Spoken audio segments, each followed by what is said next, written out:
Hola, estamos nuevamente en la entrevista con el profesor Elmis Cárdenas. Profesor, ¿cómo se financia el déficit comercial presentado en la balanza de pagos de Honduras?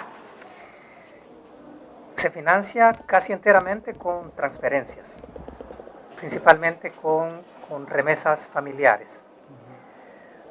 Había cierta incertidumbre acerca del comportamiento de estas remesas familiares, sin embargo, han mantenido un crecimiento constante. Comparativamente a junio de 2018, habían crecido en 8.7% estas remesas familiares en comparación a 2017, y para junio de 2019 hay un aumento de 9.1%. Con este comportamiento, amparado en que las cifras de empleo en Estados Unidos se han mantenido favorables y ahora impulsado por el anuncio de que se va a mantener por 12 meses más hasta enero del 2021 el estatus de protección temporal, pensaríamos que pueden llegar de nuevo a unos 4.900 millones de dólares, que equivaldría alrededor de 20% del PIB. Cabe resaltar aquí la importancia de las remesas como dinamizadoras del consumo nacional, y eso las convierte en uno de los factores de por qué hablamos más en nuestra economía de una desaceleración o ralentización y no propiamente de una recesión. En algún momento que caiga el nivel de empleo en Estados Unidos y disminuyan fuertemente las remesas, quizás ahí podríamos estar a las puertas de una recesión económica. Al analizar la balanza de pagos de Honduras, vemos que además de este comportamiento positivo hasta ahora de las remesas familiares, las entradas de capital por inversión extranjera y los financiamientos de los flujos de deuda han permitido una acumulación importante en el saldo de remesas internacionales, de reservas internacionales en el país, lo que ha permitido sostener de alguna manera el valor del lempira y evitar una depreciación acelerada. Sí, y debido a esto, nosotros queremos hacer la siguiente pregunta, que ¿cuál ha sido el comportamiento de la inversión extranjera directa en Honduras en el periodo 2018-2019, analizando siempre el segundo semestre? Mire, la inversión extranjera directa en un plano anual se había mantenido más o menos entre 1.140 a 1.200 millones por año entre 2016 al 2018. Sin embargo, las cifras muestran una caída importante en lo que va del 2019. Según cifras del Banco Central de Honduras, la inversión extranjera directa a junio del 2019 sumó únicamente 250 millones de dólares, lo que representa un 41% del nivel observado a junio del 2017 y un 61% del nivel que alcanzaron a junio del año pasado. Esto es preocupante porque 250 millones de dólares representa únicamente un 20% de la inversión extranjera directa recibida durante todo el 2018, lo que indica que más o menos al final de este año seguramente quedará por debajo de los 1.000 millones de dólares, lo que representará una disminución ya interanual de más o menos, por lo menos un 20%. Sí. Debido a esto, nosotros queremos preguntarle cuáles son las determinantes que promuevan la actual situación de la inversión extranjera directa en Honduras. Además del impacto que tiene sobre esta inversión, esta desaceleración económica mundial, que hablábamos de que ha afectado los flujos de inversión en todo el mundo, en el caso de Centroamérica se suman otros factores. Uno de ellos es, por ejemplo, la disminución en las políticas de impuestos en Estados Unidos. Donald Trump, para incentivar la repatriación de utilidades y la reinversión de las empresas, disminuyó los impuestos a las utilidades durante el 2018-2019, y eso hizo de que varias empresas aprovecharan para, en vez de dejar utilidades invertir acá, las llevaran a Estados Unidos. Esto afectó en Centroamérica principalmente a El Salvador. En el caso nuestro hay una particularidad que nos favorece, digamos, que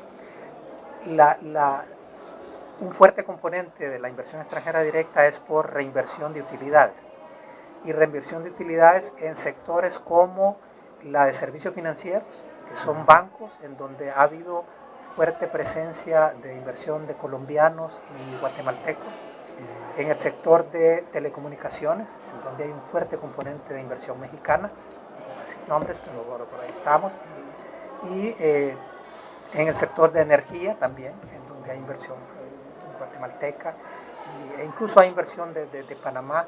Es decir que si bien cayó un poco la inversión de reversión de utilidades de empresas norteamericanas, no afectó tanto estos otros componentes de inversión por estas inversiones provenientes de otros países latinoamericanos. Eso nos ha favorecido un poco.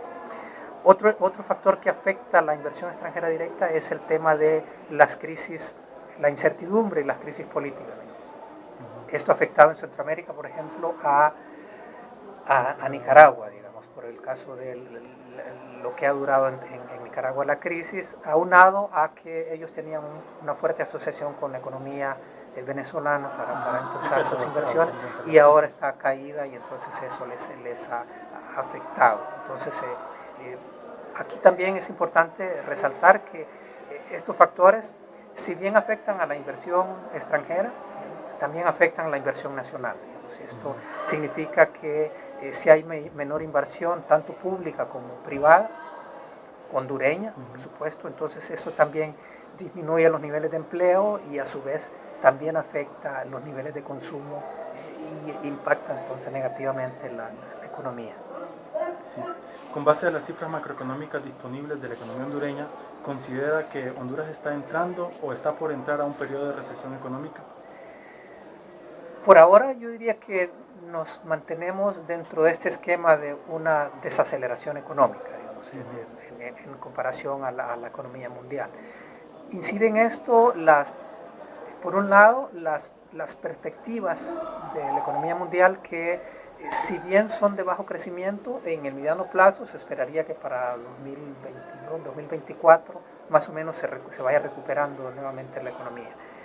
Mencionaba también el caso de los niveles de empleo en Estados Unidos, que más o menos se han mantenido, y eso nos ha favorecido las remesas, y entonces esto hace que en este momento no estemos exactamente a las puertas de una recesión económica, a excepción de que estos fenómenos se prolonguen por mucho más tiempo, de que lo que decíamos, que caigan bastante el tema de las remesas, y definitivamente el tema de la inestabilidad política interna sí es un factor que podría en algún momento confabularse para hacernos caer un poco más en desaceleración, y que podría en ese caso sí llevarnos un poco a puertas de una recesión. ¿Cuál es su recomendación como analista económico ante esta desaceleración? Bien, en línea con lo que hemos hablado, creo que la primera recomendación sería buscar acuerdos para evitar una crisis política, una crisis sociopolítica que nos lleve a lo que ya sufrimos y que ya sabemos que nos ocurrió en el 2009. Por otro lado, quizás programas para apoyar la producción nacional y la generación de empleo en Honduras. En el caso del sector público, hay que mantener y fortalecer la inversión en infraestructura, o la inversión real, que llamamos los economistas, para potenciar la economía. Y finalmente yo diría que todas estas acciones deben hacerse en un marco de transparencia e inclusión, y que siempre apunten a disminuir las desigualdades económicas entre las familias hondureñas. Profesor, ha sido un placer conversar con usted sobre este tema de interés nacional que sin duda alguna contribuirá a generar un mayor análisis en nuestra audiencia. Al contrario, muchísimas gracias a ustedes por invitarme. Ha sido un placer. Les esperamos nuevamente en una edición más.